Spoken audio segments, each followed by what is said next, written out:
During their 2013-2014 season, Cincinnati Ballet proudly turns 50.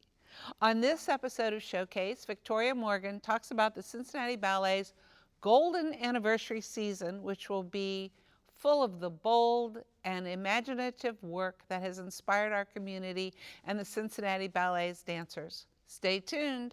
Showcase is coming up next.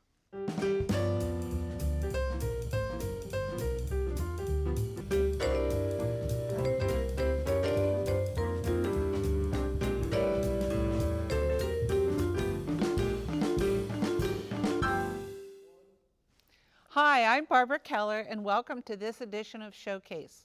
On today's episode, I'm joined by Victoria Morgan, who is the Artistic Director and CEO of the Cincinnati Ballet. Thanks for appearing on Showcase, Victoria. Pleasure. Thank you for having me. We've brought you here today to tell us, surprise, about the ballet and their 50th anniversary. Tell our viewers just a little bit about your background and about the anniversary celebration. Well, I am in my 17th year here with Cincinnati Ballet. I came from being the resident choreographer for the San Francisco Opera Ballet Company. They had their own ballet company inside the opera.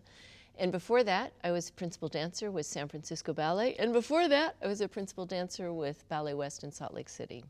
So I am thrilled to be here, and the 50th is a really big deal for us. Well, I understand there's a book. Can I show it? Sure, of course. I don't know if you can get this.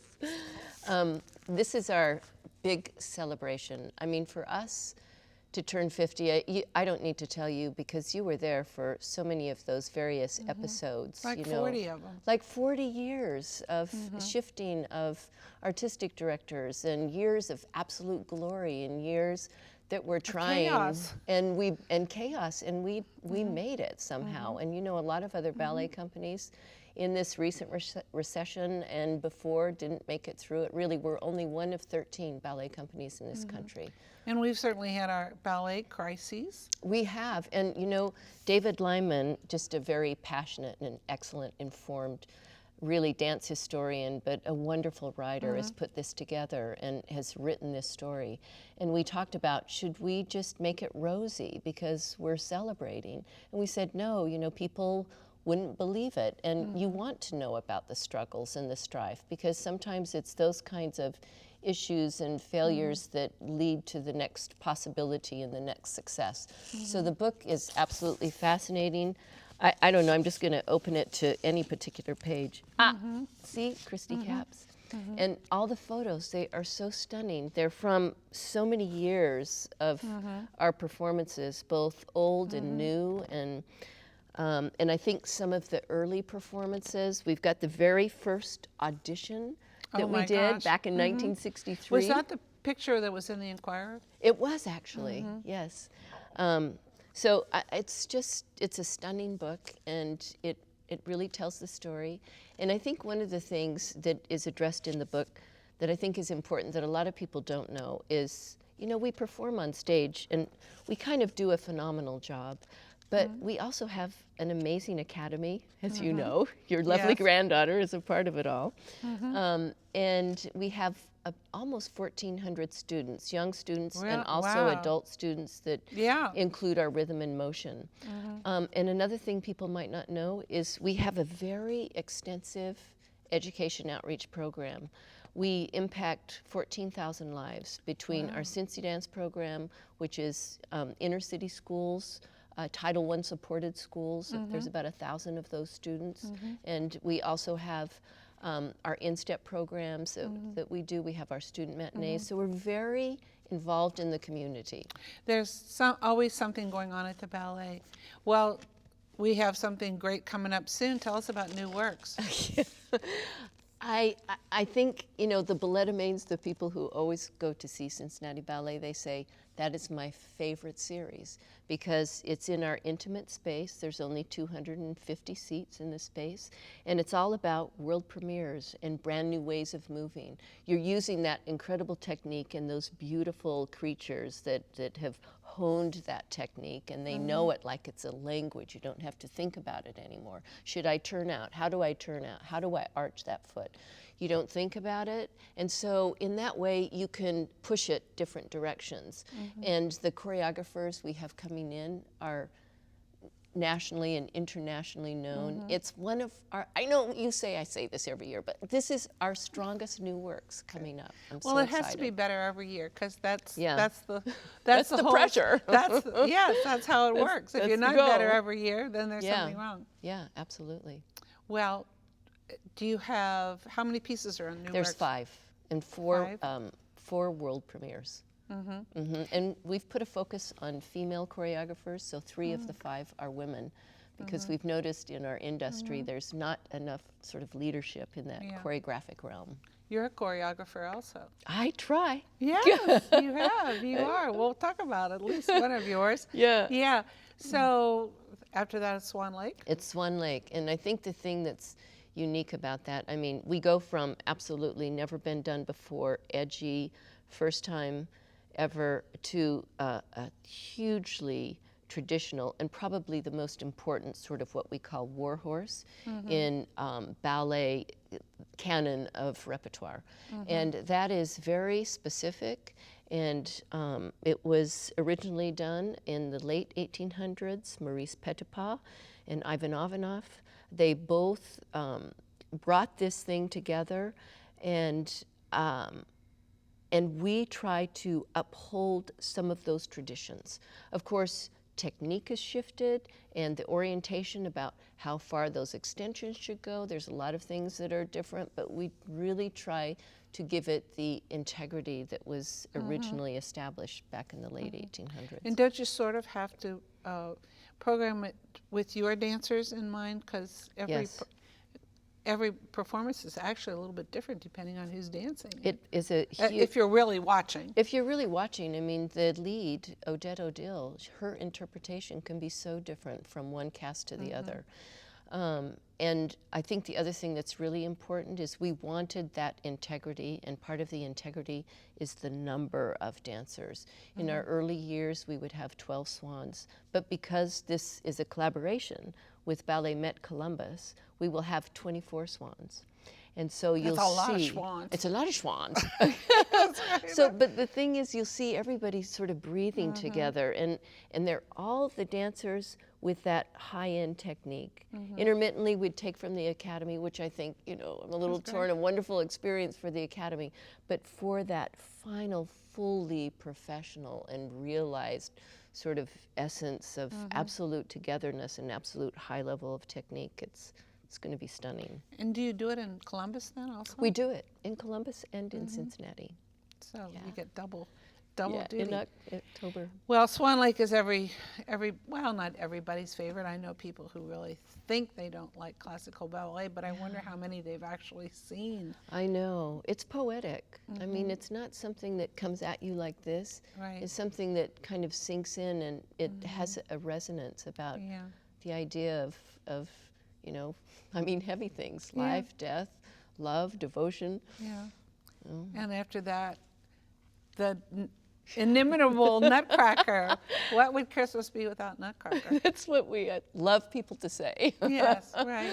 Yeah. This Nutcracker is what, 3 years old? It's premiered in 2011, so this will be our 3rd year doing it. And it's your Nutcracker. It is, and I wanted this Nutcracker to be, you know, whimsical and entertaining and fun, and because I feel like often the reputation of ballet is that it's a little, you know, esoteric. It's what does it mean, and how am I supposed to feel about this, and am I supposed to understand what they're saying when they do an arabesque? And it's not any of that, you know. I mean, it's really it's an art form that has so many ways of talking about the human condition, or talking about humor, or talking about amazing technique, or talking about just sheer beautiful grace. I think it's about joy also. Huge joy. And when the tree goes up and Yeah. Clara is just thrilled because it may be a fantasy, but in her mind, it's a reality. Absolutely. And there's that joy of a holiday and of Yeah. childhood and of beauty, and there's just nothing quite like Nutcracker. Thank you for saying that. I mean, Yeah. I feel like it goes through the generations. You know, now I've been here long enough to have seen some of the little kids who were, you know, they were mice, and now they're growing up, and now they were soldiers, and then they're doing their first year in the snow, and it's such a wonderful a sharing of a family experience, I think, because these young people are looking at that stage and they feel that that stage is full of, you know, young people their own age. Exactly. So They you have identify a sense, with, exactly. yeah. Yeah.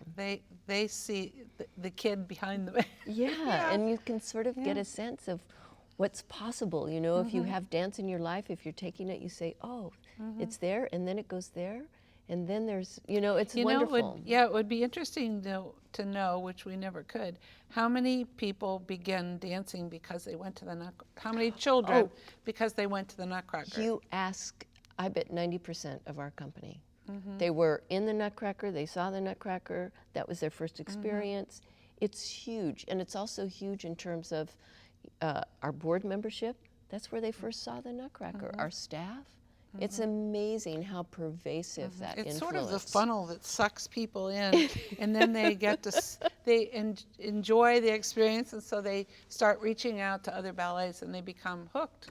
Oh, Really? That's our goal. Yes. And then after that, after you put the mice costumes away, your big. Yes, yes. I think this is probably our biggest thing of the season. It's King Arthur's Camelot. And it's brand new from scratch, absolutely everything first time. Brand new sets, brand new costumes, brand new musical composition, brand new libretto. We've engaged, you know, a fabulous puppeteer who's working with us. We have Mr. Magic, Sean Owens, who's come in, and we have the magic scarf dancing. And it is, it's a fascinating piece. I just got the digitalized version of the music for Act One like last week, and it's stunning even on a computer, you know. And we picked a young man, John Estacio, to compose the work, and I went through a big long process about that composition, or who that composer should be, because I wanted somebody who could give us something of a contemporary sound, but really not too overly contemporary, but somebody who has the facile and easy way of use of the symphony. And because the Cincinnati Symphony Orchestra is going to be playing for us, I wanted them to also feel stimulated about it. And the music tells the story so beautifully. And he has a way of bringing phrases into crescendos or into the final climax that just, you know, pulls at your heart. I'm just so excited about it.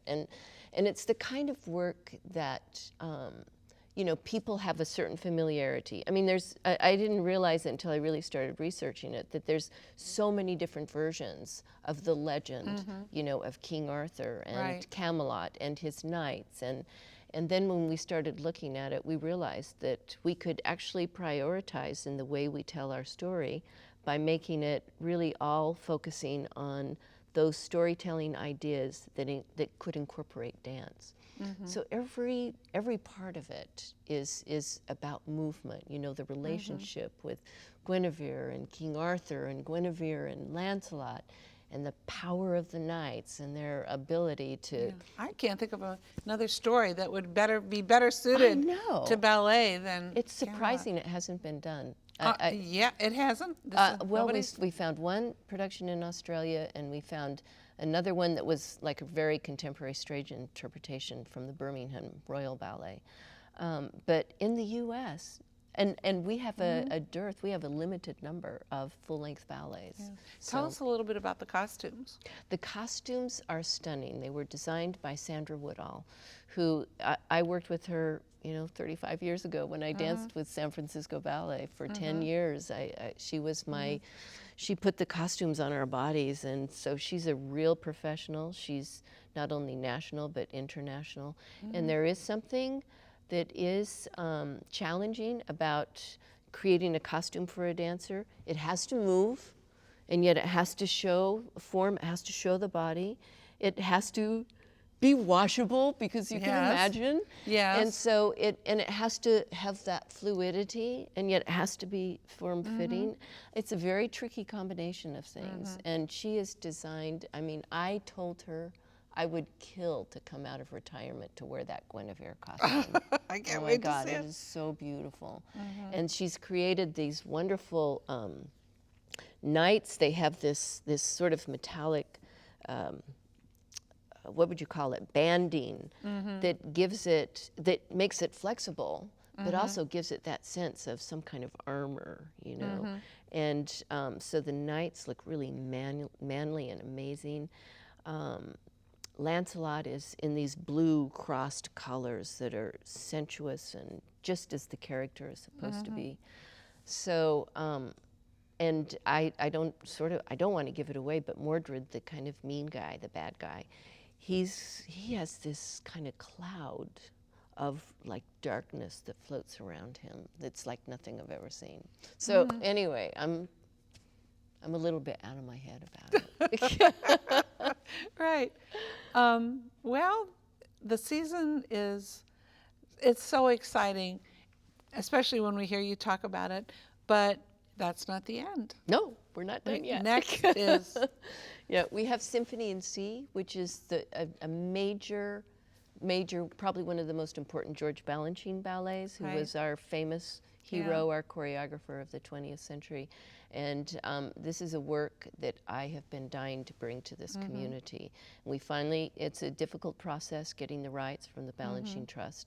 And because it's such an enormous ballet, the finale has 40 dancers on stage really showing their technique, really, just absolute dynamic movement that will, it'll make you want to scream. It's pretty incredible. And again, that's another one because of the number of dancers that will be collaborating with Ballet Met. So huge, bring it to Columbus, bring it to our community. You would never see this ballet in the middle of the country, only on the East and West Coast. It's big, and it's quite a coup for us to be able to pull it off.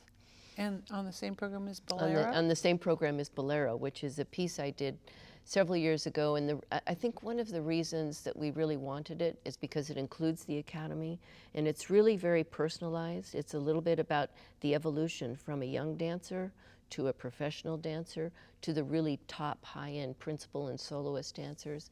And we focused on the things that they could do, their strengths. What do you love to do? That's what I said when I was putting it together. Right. What do you absolutely love? What is the trick, the tough thing, the great thing that you really excel at? So it's just, people go crazy over it. So I'm so pleased we get to do it in this year. Well, Symphony in C is classical music. Yes, it's Bizet, actually. Bizet. Very lively Bizet piece. Yeah. So people who say, oh, I don't like classical, we have modern. If people say, oh, I don't like modern, we have classical. We have whatever someone thinks. There's nothing that we don't do. That's right. We do everything, and we explore. What am I saying, we? No, because you've been there, honey. You've been right. there. Right, I'm taking ownership of something I don't own. But anyway, we have one more. You help make it happen, you know that. Ballet Toybox. Yes, we have Ballet Toybox, which is really for the families. It's a short performance. It's under an hour. And it's all kinds of excerpts from various ballets that we've done in the past and also through the year, but with a really sort of fun-loving approach to it. We have a wonderful director, Julie Sunderland, who really deals with a lot of our education outreach, and she is there. The whole audience gets on their feet. They learn some of the moves, or they learn some of the port de bras, and then they see it in the performance. So is this in the series, the Ballet Toybox? It actually is on the Sunday after we close. So it's not a part of the subscriber series? But you can sign up for it easily. Oh, well, You're there. Yeah, yeah. I just didn't think that was Yeah. one of the pieces on Yeah, that. it's included in our brochure, but it's not one of the official, you know, we say we have 5 series plus Nutcracker. If you had a small child, that would maybe perfect. be It's perfect. perfectly You couldn't entertaining. actually sit Yeah, through a because you whole- don't sit. No. You don't sit. You stand up, you connect with the other people in the audience, you look at what's going on stage. Yeah. It's playful, it's fun, it's energetic. Yeah. What Yeah. about Over-the-Rhine? Woo! Over-the-Rhine. Oh, I just love them. I mean, we did a work with them a couple years ago, and I was not as familiar with them, and now I'm addicted to their music. Karen Burnquist, she has got a voice that is honey sweet and so soulful, and the songs are, it's difficult actually to describe. I've heard other people try to. It's not necessarily rock, it's not necessarily blues, it's not necessarily folk song, you know, folks. It's not you know, country western. It's kind of some bizarre, beautiful, and just seducing combination of all of that. And we have 2 world premieres that will be occurring within that. In response, they have a new album, and so we'll be using songs from that album. Adam Hoagland, our resident choreographer, will do a new work, and Jody Gates, who I have been dying to get her here. She danced with Joffrey Ballet, also with Pennsylvania Ballet, and probably most importantly for her influence in her choreography with the god of our contemporary ballet, Billy Forsyth in Frankfurt, Germany. She danced there, and you can see that sort of edginess and that cut and that invention. So she's doing a world premiere. And Is that part of New Works? no, that's, oh yes, you see a little snippet. You see just a little sneak preview in New Works. And then, And then the full thing will be at the end of April. is that the last? And that's the very last one. And then we get to go to New York. Well, tell us just a little bit about that, because that's really, really exciting. Yeah, we get to perform at the Joyce Theater, which is a major dance house in New York. And we're taking 3 fantastic pieces, as you might imagine. And we've invited the whole Cincinnati community, you know, and it's fantastic because the Symphony Orchestra is going to be there with the May Festival performing at the Carnegie, and this all happened at the same time. We will be performing from May 6th through the 11th, and so we have 7 performances there. And it's our first time being in New York in over 35 years, and we're out to wow you, and we're out to have our community feel proud about the kind of exciting and vibrant and innovative work that is happening here in Cincinnati. Right. A couple questions. Over-the-Rhine, they're headquartered here, hence the name Over-the-Rhine. Yes, Yes, they indeed. started here, but now they're nationally known. They're internationally too. Internationally known, Yeah. Yeah. And in this week in New York, which is the first week in May, the first full week in First May. full week in First May. full week. So the May Festival is singing with the Symphony at Carnegie Hall. And is the opera doing something? The opera has a symposium on that Wednesday, whatever that is. Yeah, do we is know that what? this I think that, because the 10th is our big party Right. after the performance. Right. And The Leroy 9th Reams agreed Thank you. to be Delighted. to be the host. Excellent. And then on Friday night is the performance at the Carnegie with the Symphony. On Thursday night is their party that they'll be doing, and we all want to be there, of course. Of course. And then the Wednesday is the opera Right. symposium, announcement of a major world premiere that they're going to be doing. Yeah. Well, Symphony's been to Carnegie Hall quite often. So Yes. they're It's maybe that's not so big big deal for them, but for It's big for us. it's really, really big. And I guess a large contingency of. I hear right now they're at about 200 people who are Well, planning to that'll swell. be in New York. to And bigger it'll numbers. be more. Yeah. Well, this is so exciting. The whole Yeah. season is just phenomenal. Thank And we hope everybody will want to be a part of it. Get a season subscription or a single ticket. If you get that, you'll want a season subscription in the book and the You want the 50th book? anniversary. Yes. We have, the Cincinnati Ballet has a lot to celebrate. Thank you. And our history, as you said, has been, like most arts organizations, challenging and wonderful and fun. And we appreciate all you've done for 17 years. I'm in my 17th, so 16 and a half-ish. That's a long time. It is, That's but a it's been good great. long time. It's been good, just very, a great very joy long for time. me. Yeah, thank you so much for your leadership, your creativity, and you're certainly the face of the Cincinnati Ballet. So Thank we you, love Barbara. that. Thank you. For more information about the Cincinnati Ballet, please visit their website at www.cballet.org or call 513-621-5219. And to call their box office, you may do so at 513-621-5282. And to watch all of our showcase episodes again on demand, you may do so at our website at cetconnect.org/showcase. Thank you for watching. I'm Barbara Keller. Have a great night.